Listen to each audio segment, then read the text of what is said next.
So on October 29th of 2023, I traded the 99 Honda for an e36 BMW. It was actually, a kid approached me. He wanted to do a straight up trade, and then also throw in a PlayStation 5. Gave me this BMW e36 that was a rough car, needed a lot of cosmetic little fixes. I really dove right into it. I like BMWs. This is my 7th one.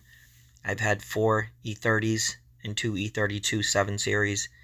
Never had an E36. I've thought about buying one many times.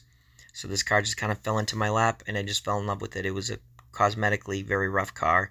I started doing a lot of cosmetic fixes to it. Electrical gremlins got fixed. Put a new fuel pump in it. Fuel filter. Skinned my knuckles and spent a lot of time fixing this thing up. It came with the e36 wheels, by the way. And then we went to Claremont, New Hampshire yesterday looking for car parts. I've got car parts order on eBay that are coming in, and dropping off Ross at 11 o'clock at night. We're driving through Hudson, New Hampshire, and a girl in a Toyota Camry cut me off real bad, and immediately after her. So one 16-year-old pulls out in a Toyota Camry, and 3 feet behind is immediately on her tail a brand new 2023 Hyundai Sonnata, driven by another 16-year-old girl. And what you see here is the aftermath of that. Both of us are okay. First time having an airbag get deployed in my face, though. But it sucks.